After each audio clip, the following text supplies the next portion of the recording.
There was a time when the mummies and statues we gaze upon in museums indulged in all the pleasures of life, eating and drinking, laughing, walking around. And they fell in love too, and how? The most passionate romances of ancient Egyptians have survived in spite of the 5,000 years that have flown by since then. But what is 5,000 years for true love? The Queen and the Engineer. Archaeologists have found evidence of an affair between Queen Hatshepsut and one of her courtiers.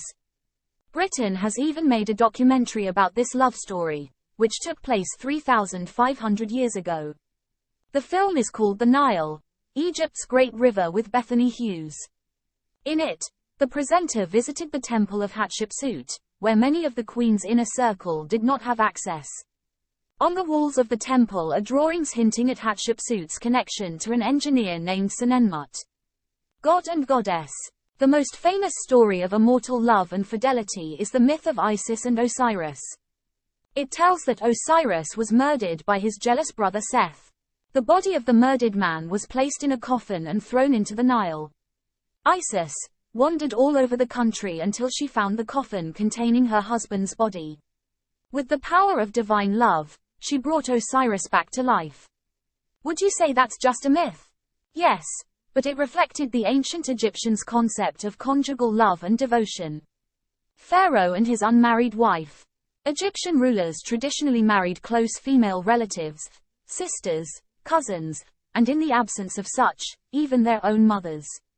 Amenhotep III broke with tradition by marrying Tia, a girl from the courtier's family. Sources hint that Tia's father was a foreigner, a descendant of a Syrian prince.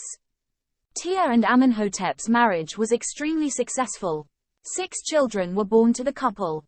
The wife actively supported the pharaoh in political affairs, and was even involved in them herself.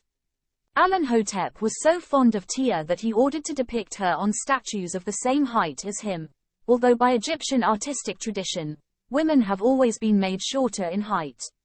Pharaoh and the Princess. One of the most beautiful romances in the history of the pharaohs is King Menkaur's love for Princess Hamareneti. Pharaoh wrote poems to his beloved. She answered him with passionate letters. We would love to read these works, but we haven't found them yet. The Greek Woman and the Egyptian. A great antique poem has survived which tells of a young Greek girl named Asadora who fell in love with an Egyptian named Hapi. Her father rejected this love, unequal from his point of view. He was the governor of a province.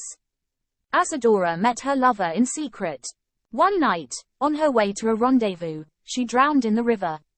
Her grief-stricken father built his daughter a large tomb in Mount Toon. As for the Egyptian Hapi, he traveled every day to this tomb to light a candle on Asadora's tomb.